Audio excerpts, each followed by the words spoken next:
I'm Shaunelle, and welcome to episode 1 of our podcast, Crap, Now What? I still love the title.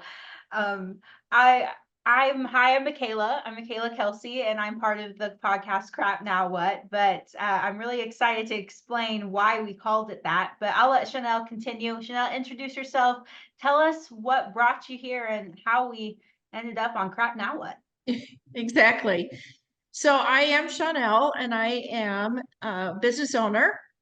I specialize in wealth strategies, specifically untaxed wealth strategies. However, why we are here is because we've learned along the way that every day when it comes to our finances, that a lot of our emotions, situations, and things like that play a part in the decisions that we're going to make and where our headspace is at. And so, what we'd rather do is Makaila and I are here to add some levity, some practical ideas, as well as talk about how all these things interact. I am so blessed to have met Makaila, and she'll introduce her company and tell you a little bit about Ren's marketing. When I met her, she approached me with a direct mail piece that was handwritten, and it was just very, I call it old school, just because that was something that I did for many, many, many years in my own personal life. I usually start out almost every day with 2 notes going out to people. And that personal touch is something that was very special to me. So it turned my head instantly. I reached out to her right away and we clicked. And rather than keep going on with all those details, I'm going to let Makaila kind of grab the baton and tell her a little bit more about that connection and how we've gotten to where we're at today. Yeah, absolutely. So, yes, I'm Makaila Kelsey, and I'm CEO of Wren's Marketing, WRENS. It is named after my daughter, Willow Wren. I actually met Shaunelle a few years ago before I started Wren's Marketing. I was vice president of a direct mail company. And long story short, no, I did not grow up thinking I would land in marketing. But when I did in undergrad, I realized how much I love it, how much creativity has to go into it, and the relationships that you get to build along the way. So last year, I went out on my own. I resigned from my position and started Wren's Marketing because of my hopes and dreams of maintaining the tagline that no business is too small, no budget is too small for a marketing campaign. Working in corporate America, I learned very quickly that if someone didn't have 10 plus $1,000 a month to spend on a marketing campaign, marketing companies were turning them away. So I wanted to start a company that would allow for that no budget is too small mentality. So that way each company has a chance in today's industries to make it. And I wanted it to be a one-stop shop offering. So to not to diverge into a sales pitch about Wren's Marketing, but it is a place where any industry can go and they can click on and they can build their own cart of what they think would be best fit for their marketing strategy. We also offer free consulting with that as well. So we can walk you through step by step on what we think based on your budget, your goals, and your company would best fit you. So along the way and along my journey, yes, I did meet Shaunelle. We started with handwritten direct mail and we've slowly evolved into the digital world, and not straying too far from the direct mail space, but really honing in on the digital marketing world because of what I guess what I'm trying to say is how big of an audience Shaunelle could really have. So as we were talking and we're brainstorming these things, we realized that we're real people too, right? We are real people of some of us are informed when it comes to tax-free retirement strategies and life strategies as a whole. And some of us, like me, are uninformed who are just holding on by the seat of their pants and really hoping that things work out in the entrepreneurship world. So we sat around and thought, why not start a podcast? Why not teach people how we got out of our personal life ruts? When you're ever sitting in a position where you're like me, sitting on your apartment kitchen floor eating ramen out of a pan, crying, saying, crap, now what? Shaunelle really helped pull me out of that, and with her different strategies and things like that. And I would like to think vice versa, that our friendship has been beneficial to Shaunelle as well, as we both collaborate and grow in the business world. So anyway, I'm off my soapbox. Today's first episode, we want to talk about really crap, now what? I'm going to let Shaunelle take over here in a second, where she can talk about, what, let's say, I don't know, let's go back to my kitchen floor moment, right? With the ramen noodles. Where was I in that situation? And I want to kind of give a brief overhaul of that situation, and then let Shaunelle kind of give advice on how to not necessarily overcome from like a mental capacity, but how to overcome from my financial capacity as well. So this was 3 years ago. I had a 1.5-year-old and a newborn baby, and I ran away on Christmas night, ended up in an apartment in Northwest Arkansas, and I had no money. I was making probably $4,000 a month total. And that was my crap, now what? Had car payment I had to deal with, had a divorce I was dealing with. I gave away my 401k and all of my savings in return for full custody of my children. And so I was literally starting at ground zero with nothing at 25 years old. And so that's about the time I met Shaunelle, to be honest, was right in that point in my life. And I just want her to share the guidance that she helped me through in terms of financial. So Shaunelle, take it away. I'm going to get off my soapbox here of my sad little soap opera. But Your sad little soap opera is something that a lot of people go through, though. yes. I know that I'm a huge fan of Mel Robbins, and I was listening to her podcast this morning, as I have a habit of doing so. And she was talking about life restarters and how many people look at their birthday to be one of them, how many people look at the first of the year. Of course, that's kind of a natural one. January 1, everybody kind of starts right out of the gate, and they get all excited about their new diet and their new exercise plan or anything else along those lines. And I think that maybe this is a rather relevant moment, because what Makaila probably has a hint at, but does not know specifically, is that another thing that she had in common, and part of the reason why I felt compelled and passionate about not only really actually diving into the finance side of things with her, but connecting with her, because sometimes holidays can be kind of triggering. Yeah. And she and I have an interesting parallel, because in 2010, which is now 13 plus years ago, just a few days after Christmas, I did a huge restart too.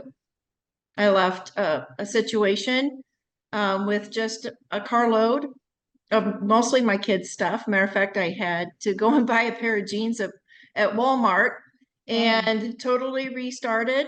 And at that particular time, I just had enough of a parachute to have healthcare for my kids, a full-time job. It wasn't the best one, but I at least had that lined up, a place to live, and the vehicle to drive. But it was literally in the middle of the night type of situation. And clearly, that would have been when I was in my 40s, even a restart. So it can happen to people at any time. And that's part of the reason why I said it's that crap, now what? My kids and I landed in the middle of the night at the place where we were going to start over. Just a nice little 2-bedroom house. Matter of fact, I slept for over a year on the couch in the living room. That was my bedroom. My kids were teenagers. I didn't want to put that on them to have a shared bedroom, even though they offered.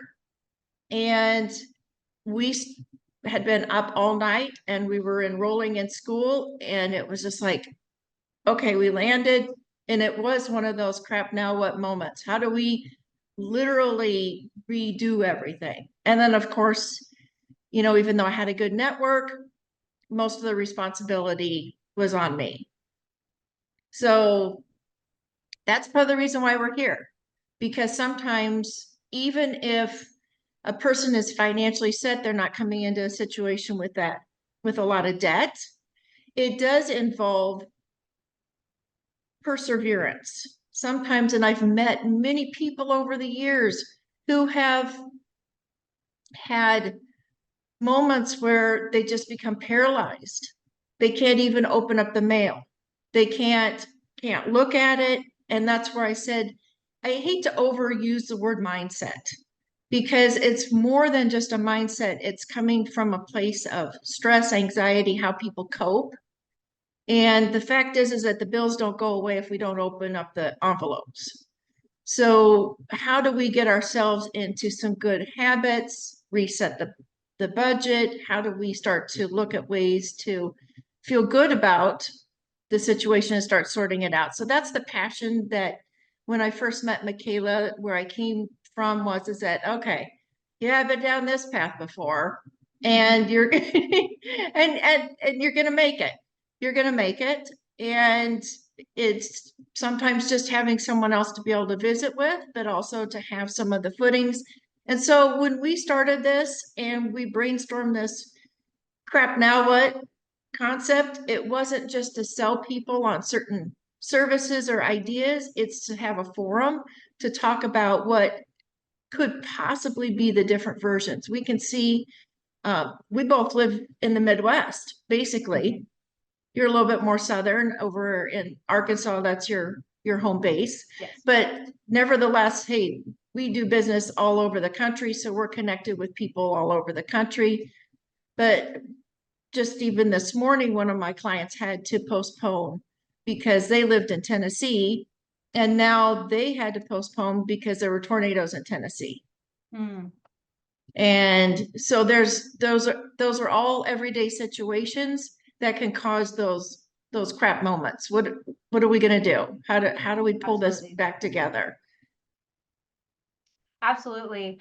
One of the main goals that I personally see for this forum is for people to be able to email us or to reach out to us and say, here's my situation. And we help brainstorm that situation. And what I mean by that is kind of what you helped me with, Shaunelle. So rewinding back, imagining that you're in a 900 square foot apartment with 2 babies and no money. And you have to sit back and you have to look at, okay, crap, now what? I have $4,000. My rent in today's economy is $2,000, right? And I need to be able to buy baby formula and pay for my diapers. That's another $1,000 right off the bat. Let's be honest. So I had $1,000. I had $1,000 to pay for my car and to figure out what I'm going to do. And that was about the time that I met you. And I remember one thing that you said to me, and this was before you really knew where I was at, right? This was when you were a client of mine. I was selling you direct mail, yoop-de-doo. That was the basis of our relationship at that point. And I remember you noticed that I was upset that day. I don't know if I was rushed on the phone or if there was a baby crying. I don't remember, but there was something that caught your attention as a saying, are you having a bad day? And I remember saying, no, ma'am, everything's fine. And you said, no, I don't think everything's fine. You opened up to me and said, I've been in a situation where I was a single mom before. Why don't you tell me what's going on? And I just remember saying, I don't know how I'm going to make it to tomorrow. And yes, you gave me the take one day at a time advice. And I don't even know if you remember this conversation, but it was a while ago. But you did give me the take one day at a time advice. But one thing that you did just say was, I've been in a situation where I didn't know what was going to happen next. And I want you to know that you're going to be okay. And we're going to help. We're going to figure out how you're going to be okay. I have no idea if you remember that conversation, but I just remember sitting there thinking, okay, I'm going to be okay. I'm going to be okay. And fast forward 3 years, I am okay. And as a Shaunelle, that I was brave enough to go out on my own. You were one of the first people that told me, why don't you just go out on your own? Why don't you just start this on your own? You are CEO material. you're one of the first people to say, hey, don't worry about the baby crying. I've been there, right? And it's because of your leadership and your guidance, and honestly, just, I don't want to say the vibes, but the passion that I felt from you, and knowing that if you could do it, then so could I. I honestly have to say that I would not be where I am today without you, Shaunelle. And I'm not trying to butter your biscuits. I am saying that that is That's legit. adding some nice levity to something that was starting to get a little emotional. Yes, yes. Sorry, buttering biscuits. We say No, that in I our love it. but I'm not just saying that. I just want you to know that you had more of a impact on my early on my own 2 feet situation. Like I said, I was 25 at the time. I had 2 babies. I was freshly divorced. I didn't have family. And I really looked up to you and how you made it out. And so that's where I feel like this forum is going to go, is I just want this to be an open healing platform for anybody, not just women, to come up and say, now I'm in this crap, now what situation? And how do we strategize you out of that? I think I come to the table with more of a family advice, what kind of daycares to look for, what kind of strategy. It takes a village. Okay. What kind of strategy do you need if you have kids? Or if you need help budgeting your household income. But at the end of the day, Shaunelle has all the mindset in helping us identify your problem and how do we get you from a financial state, from being financially not poor but not stable, to being financially stable, and then being able to start doing investments and things like that. So to start off, I'm going to kind of tell where I'm at now. You guys have heard my past.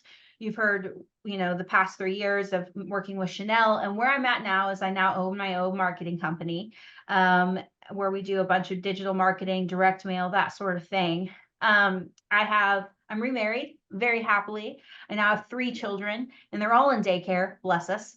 And life, I own 16 cars now because my husband and I started a car rental company.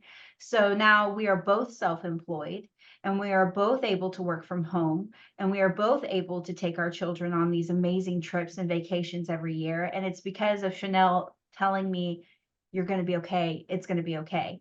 So now that I'm at this point, my question is, crap, now what? Okay. So now I've made it. I've made it out of that slump. I'm no longer questioning if I'm going to be able to afford formula or diapers anymore. We have a financial platform as a couple, my husband and I.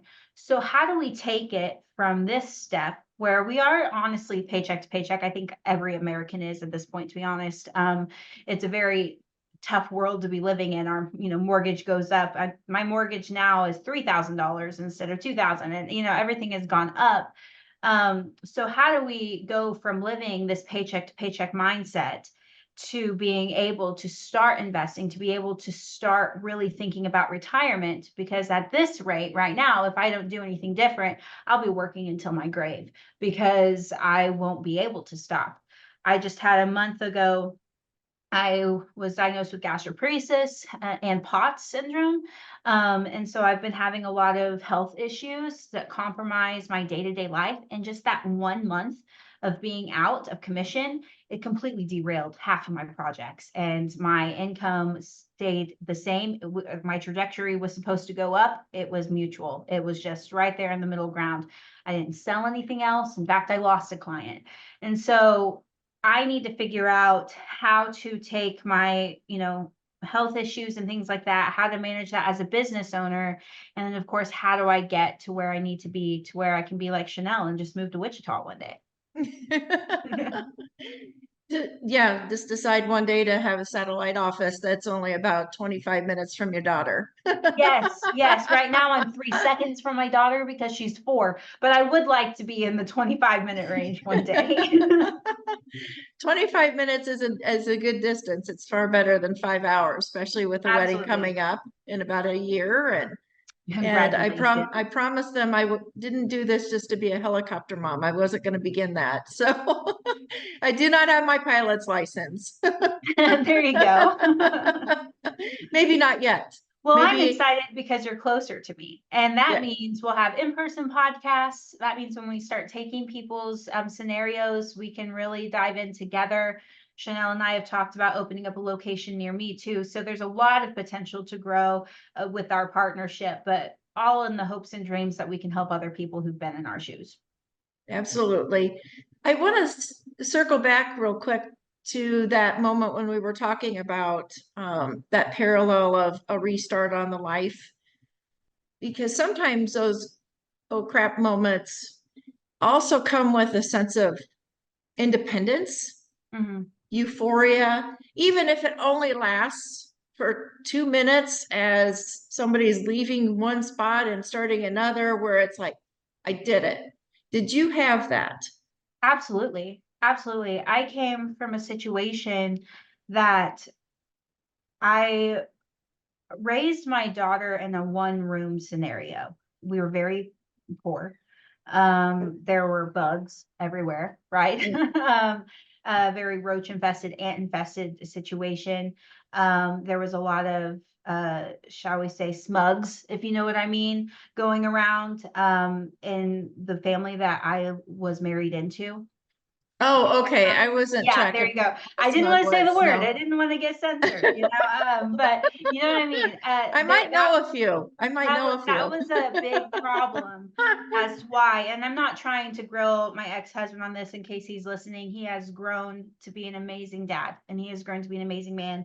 And we needed to separate in order for that to happen. And now we're really good friends. But at that time in our early 20s, and in case my children ever listen to this, please know that I love you very much. I'm so glad that I am on the road that I am now. But that was a very unplanned road. I was going to go to law school. I had taken my LSATs. I got admitted into U of A law. I wanted to be a business lawyer. I didn't know what kind. I just knew I wanted to go into business and I wanted to be a lawyer. And the same day, I will never forget, I had that paper open. I'm like, oh my God, I did it. I got into law school. Holy crap. Right. And then I was like, I'm 10 days late. Maybe I should check on that. And sure enough, the same day that I got my acceptance letter, I found out I was pregnant. First, oh crap moment. I mean, I've had many in my childhood and in my early adult life, but I would say that that moment really defined me, because that was the moment of I had to decide if I was going to go to law school and on my career, if I was going to be a mom. Now, in no way, shape, or form am I saying that people who choose the career format did the wrong choice. You chose for you, and that is good. You did what you needed to do. I personally knew, if I'm being honest, it was kind of a selfish move. I was lonely. I didn't have anybody. I didn't have parents. I didn't have a family background to lean back on at the time. My sister was still in high school. I didn't have a support system. And I wanted somebody for me. And so I chose to have my daughter. And I'm so glad that I did, because that's what brought me into the whole world of marketing and where I am now. But I think the sense of euphoria, it was in that first oh crap moment, it was, I'm having a baby. That's fantastic. I knew she was going to be a girl the moment I found out I was pregnant, because I had had dreams about having a little girl. And I knew she was going to be blonde, and I knew she was going to have brown eyes because of these dreams, and not trying to sound weird, but sure enough, she is. She's a beautiful curly hair blonde little girl that has my skin tone and brown eyes. And she is going to change the world one day. And I knew that. I knew the moment I saw those two lines. So that was the first euphoria. And then, the slump, the smugs problem within my first marital situation. And then I remember feeling, what was it? Why did I know I was pregnant with my son? Oh, I opened up a bottle of wine. It was Valentine's Day. I was very depressed. And I opened up a bottle of wine, and the smell of it made me throw up. And immediately I knew. Immediately I was like, oh no, no, I'm pregnant. I know I'm pregnant. And by the way, these were birth control babies. Okay. So very unplanned.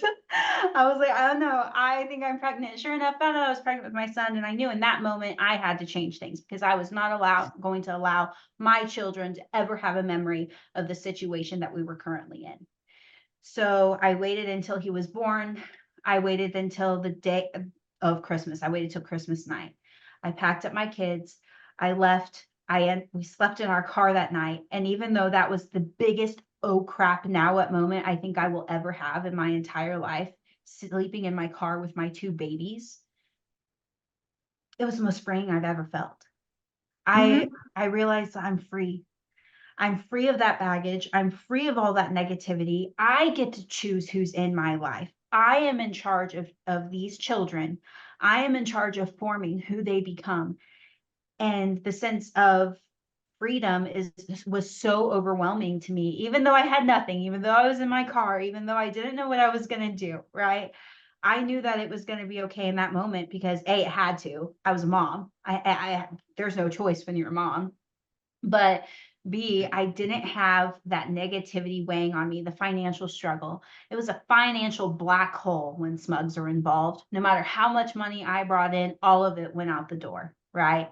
So Mhm. not having that financial burden anymore, having my own money to call mine, being in a situation where when I had $20, that was my $20, right? I could do with it what I wanted.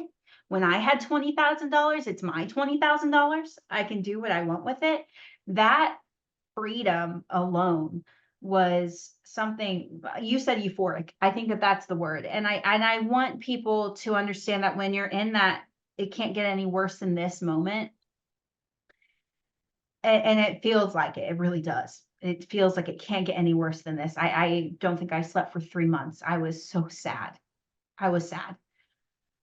But with that sadness, it's a mixed emotion because you have to hold on to that freedom. You have to hold on to, you're in charge of your life. You're in charge of your finances. You're in charge of your family, and you get to make the decisions for yourself. Nobody else gets to make those decisions anymore. And you really have to hold on to that. Yeah. And you hit on a really good point as well, because we're not here to bash. Yeah, absolutely. Exactly. That's not going to be the type of forum. And when people, we hope, start to reach out to us, that's not going to be exactly where we're at. We're here to help share experience, help share guidance, help impart wisdom, help celebrate the highs, help people find that euphoric feeling, that feeling of independence, even if one day's really bad.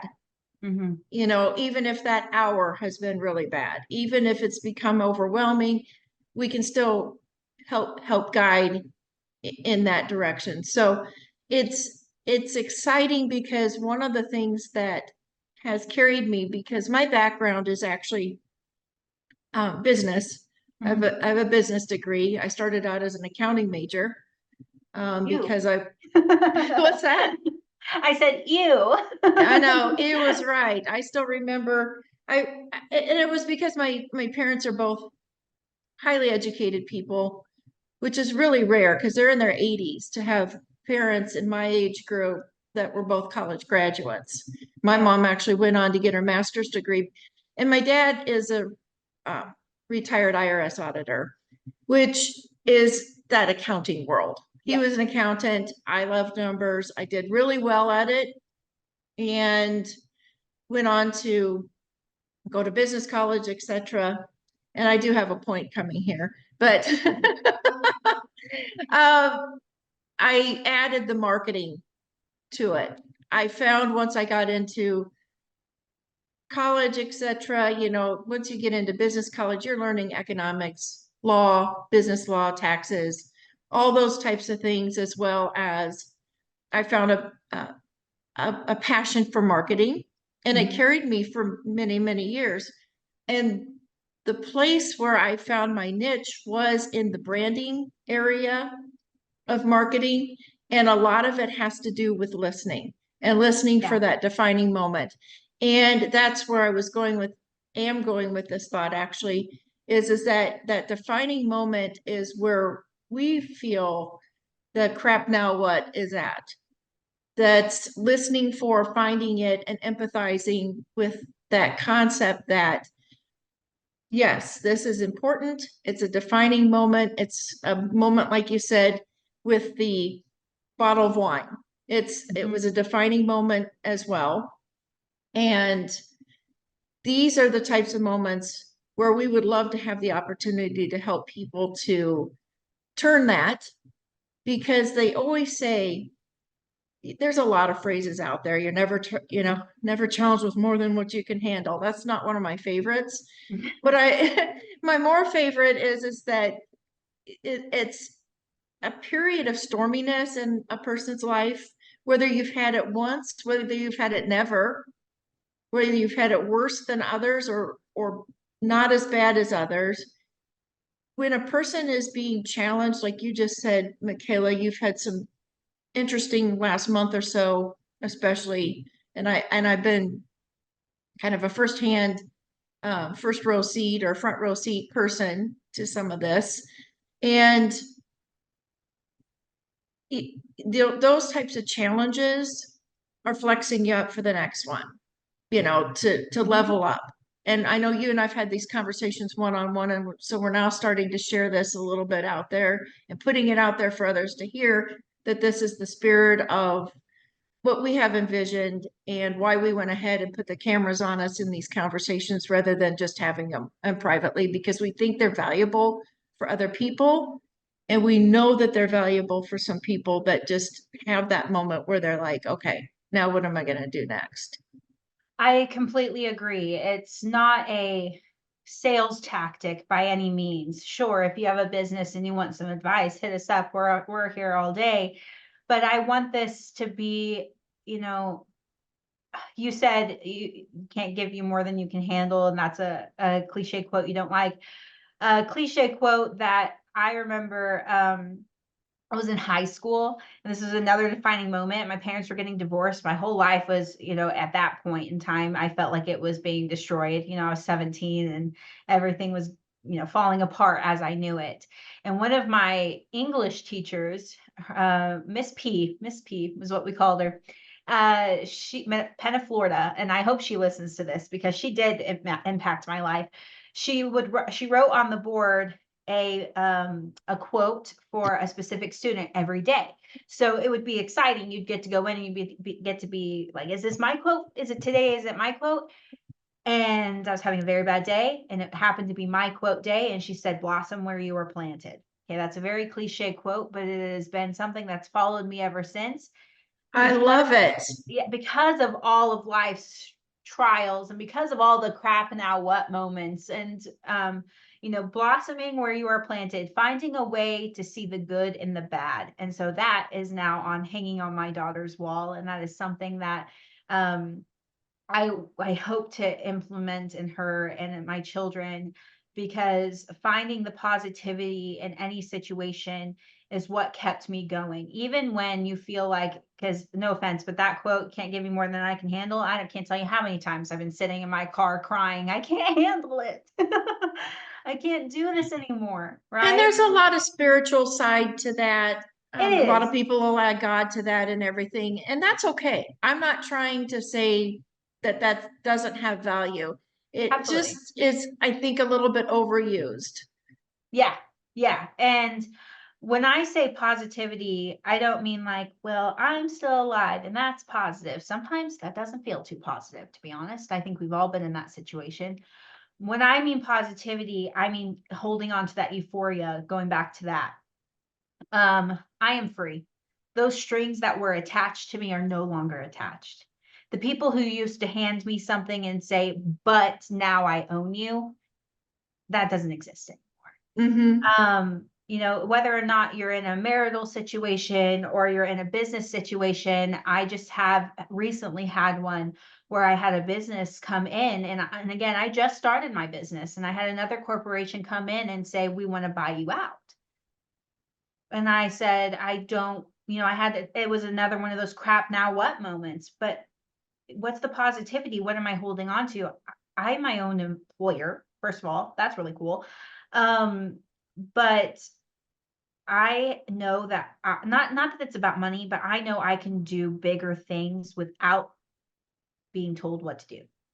And that was my positivity in the situation. I turned down money, I turned down opportunity because of the positivity that I saw in that money situation of I like being in charge of myself. And that's not true for everybody. I'm not saying that anybody listening to this needs to quit their jobs and go start their own company by any means. It's not a cakewalk, but I'm just trying to, I guess what I'm trying to say is, as cliche as it sounds, just hold on to the positivity of the situation. Even, and believe me, I've been in situations where there's like little to zero possibility to find anything positive about it. Talk about the Joplin tornado, for example, right? My family was impacted by that. What's the positivity of it? Well, they lived, trying to find something that keeps you going. And when you're a mom, it's your kids every single time. But even if you're not a mom, maybe it's your cat. maybe it's the painting that you just love so much that you happen to have as your prized possession. It doesn't have to be somebody, it doesn't have to be something, but just try to find a reason to keep going, because there is one. So before we wrap this up, you hit on something that's also very interesting, because we're not here to tell people, to quit your job, go run away and do this or that, but to encourage. Yeah. However, there are a lot of people that have decided to take the risk of being a small business owner, to Yes. do a startup. A lot of that is coming, especially off of COVID. Mm-hmm. And we know that that brings a lot of extra challenges to people and a lot of other things to consider. And we can talk about this, in future episodes, a little bit about the financial side and things like that. But what I want to wrap this up with is that spirit of entrepreneurship, and the fact that I'd love to hear your comments, because I use this a lot with new people in the financial services industry that have decided to go get certain licenses and endorsements and things along those lines, and then venture out. And there's only a small fraction of the people that actually become extremely successful, and many people struggle. But there is still that spirit of, as I said, the recently when I was mentoring a young lady yesterday, that it's a very interesting phenomenon to have the courage to be able to jump out of the airplane. Mm. Which, by the way, I did literally for my 50th birthday, but that's a whole different I'm so story. jealous. I want to go. My brother-in-law went skydiving in Hawaii this week, and I was so jealous. Oh, I'm scared of heights, but I did it anyway. But you've done it, and you've done it more than once. I've done it more than once too. Mhm. That jump out of the airplane with the idea that I know I'm going to make it. Yeah. At least make it. And you turning down the money is what reminded me that, yes, I know that this is great. I already have something wonderful going, and I'm just gonna pull the chute and just let it soar, and maybe fly right back up and go back down again. But what do you think it is, as we wrap this up today, Makaila? What do you think it is about you that gives you that courage? So my sister, her name is Hans, like the German man, and she is my favorite person on this planet. I love her very much. And one of the main things that she says is, she's like, "Well, you're just a buoy in the storm." And when I get very stressed out or when I'm really upset, she goes, "You're a buoy in the storm." And what she means by that is, like those little light buoys that are out in the ocean, you're just flopping in the wind. You're just going with the flow, right? And I think that that is what I take away whenever I'm in a situation. I always, those words, "You're just a buoy in the storm." Buoys don't sink. Typically, No. buoys are still floating no matter how big the hurricane. They're still out there. And that's the ideology that I like to keep in my mind. And I am very blessed to have an amazing human being in my life, like my sister, to always say that to me no matter what. Don't forget, you're a buoy in the storm. You're just a buoy in the storm.